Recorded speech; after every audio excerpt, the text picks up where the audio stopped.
बिस्मिल्लाहिर्रहमानिर्रहीम। खातिन हज़रात, मैं हूँ अख्तर अब्बास और आप सबको अस्सलाम वालेकुम। आज हम आप ही के सवालों से आगाज़ करते हैं। और पहला है, चंदा मेहर ने पूछा है कि सब जब बड़ी बहन की मंगनी हो जाए और वो अपनी छोटी बहन से ये कहे कि तुम मेरे ससुराल वालों के पास जाके ना बैठना, उनसे बात ना करना जब जब वो हमारे घर आएँ, तो सर ऐसे में क्या किया जाए?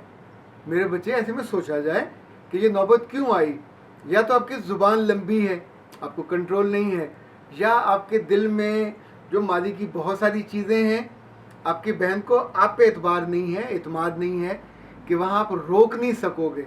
बहुत सारी बच्चियों को ये प्रॉब्लम होता है कि अगर सामने वाली खातून ने या ख़वातीन ने ज़रा मोहब्बत से बुला लिया तो एकदम से वो अपनी बातों की बोरी का मुंह खोल के बैठ जाती हैं, और ये सोचे बिना कि कौन सी बात बताने वाली है, कौन सी नहीं बताने वाली, तो ज़ाहिर है वो फर फर फर बोलती जाती हैं रट्टू तोते की तरह। तो मसला तो होगा। एक मसला आपका ये हो सकता है। दूसरा मसला ये भी हो सकता है कि कहीं आप अगर उससे थोड़े खूबसूरत हुए तो ये मसला भी होता है। तो फिर भी घर वाले एहतियात करते हैं कि अगर बच्ची छोटी ज़्यादा खूबसूरत है और ज़्यादा काबिल ज़िक्र है और काबिल तवज्जो है तो उसको निस्बतन कम जाना चाहिए। इस पर माइंड भी मत कीजिए, आपका रिश्ता उनसे बराह रास्त नहीं है, बहन की वजह से है। तो बहन का रिश्ता सिक्योर होना चाहिए, वो मजबूत होना चाहिए। वो जिसमें राज़ी है उस पर आप राज़ी हो जाइए। आप उसमें पानी मत मारिएगा और आप उसको शॉर्टकट करके वहाँ से बराह रास्त ताल्लुकात करने की, बनाने की कोशिश मत कीजिएगा। उसका नुकसान बहन को भी होगा और आपको तो खैर होगा ही होगा, इसलिए कि आपका वहाँ कुछ बन नहीं पाएगा, उसका बनते बनते रुक सकता है। साकिब रियाज ने कहा कि सर कुछ टिप्स हमें भी दें, ये औरतों के मसाइल तो क़यामत तक कभी हल नहीं होंगे। किबला, ये मसाइल इसलिए क़यामत तक हल नहीं होंगे कि पैदा भी आप लोग करते हो। इसमें से बेशतर मसाइल मर्दों के ज़रा सख्त रवैये की वजह से पैदा हुए। अगर आप लोग मेहरबान हो, इनका हाल चाल पूछ लिया करो और हर वक्त इनसे मुंह ना बनाए रखा करो। कभी कभी इनको पॉकेट मनी दे दी, कभी इनसे मोहब्बत का इजहार कर दिया, कभी थापी शापी दे दी। आप हर वक्त जो गर्दन को अकड़ा के रखते हो, मुगल का मोटा सरिया उसके अंदर फंसा हुआ होता है, तो ज़ाहिर है बेचारी रोएंगी भी, कुरलाएंगी भी, अपने बच्चों से जहाँ जहाँ भी उनसे होगा वो एहतजाज भी करेंगी। तो उनके मसले और आपके मसले ये जुड़े हुए हैं। अगर वो क़यामत तक चलेंगे तो आपके भी क़यामत तक चलेंगे। अच्छा, दूसरा ये है, औरतें थोड़ी समझदार होती हैं। अब इस पर माइंड मत कीजिएगा। इनको मसला होता है तो पूछ लेती हैं। मर्द को मसला होता है तो खुद ही अंदर से अपने आप को खाता रहता, पूछता नहीं है। उसकी झूठी अना और एक ख़ास तरह का जोम होता है अपने आप पे, इसे हम जोम बातिल कहते हैं। वो पूछने नहीं देता, वो सीखने भी नहीं देता, वो बेहतर होने नहीं देता। सो एक ही तरह सा वो बागड़ बिल्ला बन के और मुंह फुला के सारी उम्र गुजार देता है कि मैं नहीं बात करता और मैं हर वक्त रूठा ही रहूँगा। तो रहे रूठा, फिर बाकी हौले हौले उससे बेनियाज होते जाते हैं। और आप जब हुक्म करोगे तो ख़ास मसला जो आपसे मुताल्लिक़ होगा पूछिएगा, मैं हाज़िर हूँ, उसका ज़रूर जवाब दूँगा। और आपके मसले में औरतें हायल नहीं होंगी, आपके मसले के बीच में औरतें होंगी। इसमत तनवीर ने पूछा है, और बाद लोग असमत ताहरा पढ़ते हैं, बाद लोग इसमत ताहरा पढ़ते हैं, तो इन्होंने इसमत के नीचे ज़ेर दी है और कहती हैं अस्सलाम वालेकुम सर, आपकी आवाज़ माशाल्लाह बहुत अट्रैक्टिव लिखा है उन्होंने, अच्छी नहीं लिखा। मेरा 6 माह का बेटा जब रोता है तो आपकी वीडियो देख के चुप हो जाता है। खातून, ये तो ज़्यादती है। इसका मतलब ये है कि आप उसको अटेंड नहीं करते। वो बेचारा तंग आ गया, उसे पता है कि जब ये भाई साहब बोलेंगे तो मेरी माँ ने इधर मतवज्जो रहना और मेरी तरफ तवज्जो नहीं देनी, तो फिर बेचारा वो मजबूरन चुप हो जाता है। एक दफ़ा हमने देखा कि एक बच्चा हथौड़ी और कील लेके ना ज़ोर ज़ोर से मार रहा था, तो अचानक हथौड़ी उसके अंगूठे पर लग गई। अब ज़रा बड़ी पेन होती है, उसने ज़ोर से कहा भाँ, फिर मुड़ के देखा, ना दाएं ना बाएं, माँ नहीं थी, तो चुप हो गया। जब माँ आई काफ़ी देर बाद, उसने उस वक्त तक उसको भूल गया हुआ था।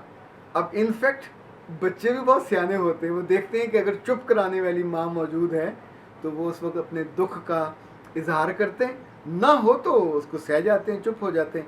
आपका बच्चा अभी से सियाना है। अली रज़ा ने बड़ा दुखी से सवाल किया है, पूछते हैं कि सर, अगर बीवी अपनी माँ और भाइयों के कहने पर اپنے میاں کو اگنور کرے تو میاں بیچارہ کیا کرے؟ میاں صبر کرے، نمبر 1۔ نمبر 2، بیوی سے کہے کہ جاؤ، جس سے تم نے محبت کرنی ہے، جس کی ماننی ہے، اس کے پاس چلی جاؤ، تو اس کو واپس بھجوا دے، وہ جا کے اپنی ماں کی مانے، بھائیوں کی مانے۔ بابا جب تک آپ اس گھر میں اس کو ایڈجسٹ نہیں کرو گے اور پچھلے والے رابطے کاٹو گے نہیں، یاد رکھیے گا، یہ جو پیچھے والے مسلسل ٹیلی فون ہوتے ہیں اور انسٹرکشنز ہوتی ہیں اور یہاں کی جاسوسیاں ہوتی ہیں، یہ بیٹیوں کو بسنے نہیں دیتی۔ جتنی مائیں اوور پروٹیکٹیو ہوتی ہیں، جتنی مائیں زیادہ زور سے اور مسلسل، اس لیے کہ عورت کبھی بھی ہمیشہ اچھی بات نہیں کر پاتی، یہ اس کا مزاج کا حصہ ہے، وہ کچھ دیر بعد ہی پٹڑی سے اتر جائے گی، اور بجائے اس کو کہ بیٹی کو کہے تم یہ کرو، تم یہ کرو، تم یہ کرو، وہ اس کو اوائڈ کرنے کے طریقے بتانا شروع کر دے گی، یا دوسروں کے ساتھ لڑنے کے، یا کام کم کرنے کے، اور اپنی چیزوں کو شیئر نہ کرنے کے مجال ہے کبھی اس کے منہ سے یہ کہے کہ بیٹا وہاں خدمت کرنا، وہاں محبت کرنا، وہاں گھل مل جانا۔ وہ بھائی بھی یہی کہیں گے کہ ہم مر نہیں گئے۔ ارے بابا اگر مرے نہیں ہو، زندہ ہو، تو پھر بہن بھیجی کیوں ہے؟ اگر بھیجی ہے تو اس کو وہاں بسنے دو اپنے میاں کے ساتھ۔ دیکھیں میاں پانی ہے اور آپ کی بہن شکر ہے، اس کو گھلنے ملنے تو دو نا، گھلے گی نہیں، ملے گی نہیں تو کبھی وہ شربت نہیں بنے گا۔ شربت کی جو مٹھاس ہے آپ کو بھی محسوس ہوگی، ان کو بھی محسوس ہوگی۔ اویس ملک نے پوچھا ہے کہ سر اگر آپ کا لائف پارٹنر کسی اور میں انوالو ہو اور آپ کو پتہ چل جائے تو اس سے کیسے بات کی جائے کہ اس کو برا نہ لگے؟ اویس ملک صاحب بہت زیادتی ہے، یعنی بات تو بندہ اندر سے چور ہو پھر وہ ڈرے۔ اندازہ کیجئے کہ جو چور ہے، جو غلطی کر رہا ہے یا کر رہی ہے، انفیکٹ ڈر اس کو ہونا چاہیے نا، آپ کو ڈر کس بات کا ہے؟ اس لیے ایسے معاملات میں بالکل ون ہو کے کھل کے بات کر لینی چاہیے کہ بابا یہ رشتہ تو اکرام کا ہے، یہ رشتہ تو محبت کا ہے، یہ اعتبار کا ہے، یہ وفا کا ہے۔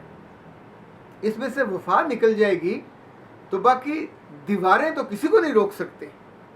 یہ جو چند حرف ہوتے ہیں اور اس پہ آپ کے 2 دستخط ہوتے ہیں اور 50 سے لے کے لاکھ روپے تک چاہے اس کا حق مہر ہو، یہ نہیں چیزوں کو روک پاتا۔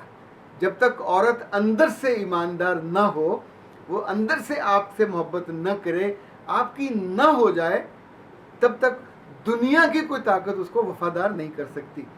دنیا میں سب سے جو مشکل کام ہے وہ بے وفا عورت سے دل لگانا ہے۔ آپ اتنے ہمت والے ہیں، اس کو دل لگا سکتے تو ضرور لگائیے۔ ویسے بے وفائی کرنے والوں کو لوگ پہلے کمروں میں بند کرتے تھے، سزا دیتے تھے، خاندان والوں کو بلاتے تھے، سمجھاتے تھے، جب سمجھ نہ آئے تو پھر واپس بھجوا دیتے ہیں۔ اس لیے کہ اگر آپ اپنے گھر میں رکھو گے اور یہ بے وفائی چلتی رہے گی تو یہ رسوائی اس کی نہیں ہوگی، کیونکہ وہ خاندان، وہ گھر آپ کا ہے۔ رسوائی آپ کے نام سے شروع ہوگی، ختم بھی آپ کے نام پہ ہوگی کہ کیسے بغیرتوں کا خاندان ہے، اس گھر میں یہ ہو رہا ہے۔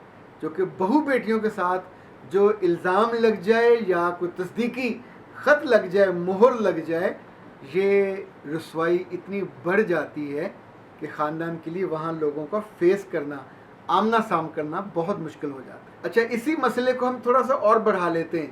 اگر وہ بھی آپ کی لائف پارٹنر نہیں ہے، آپ کی منگیتر ہے، اور آپ کو اندازہ ہونا شروع ہو گیا کہ وہ کہیں اور انوالو ہے، تو بجائے اس کے کہ سڑتے رہیں، کڑتے رہیں، اس کے گھر والوں میں سے جو زیادہ سینسیبل ہے اس سے بات کر لیجئے۔ وہ اس کے والد ہو سکتے ہیں یا والدہ ہو سکتی ہے۔ بھائی سے بات مت کیجئے، بہن سے بات بھی مت کیجئے، اور لڑکی سے بات کرنے کا تو فائدہ کوئی نہیں ہے۔ وہ آگے آپ کے توتکار کرے گی یا زبان درازی کرے گی، یا آپ کے آگے کھڑی ہو جائے گی یا انکار کر دے گی۔ تینوں صورتوں میں آپ کے دل پہ بوجھ پڑے گا۔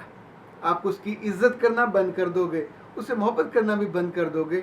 عزت اور محبت کے بنا جو بھی رشتہ ہوگا، یہ کسی ڈیڈ باڈی کو اپنے دل میں رکھنے جیسا ہوتا ہے۔ یا اپنے گھر میں آپ اسے شیشے کے شو کیس میں نئے نئے کپڑے پہنا کے رکھ دو گے، شکل تو اس کی عورتوں جیسی ہوگی، وجود بھی عورتوں جیسا ہوگا، اور اس میں محبت کی روح نہیں ہوگی، تو آپ اس کے ساتھ جیو گے کیسے؟ اختر عباس کو اجازت دیجیے۔ السلام علیکم ورحمۃ اللہ۔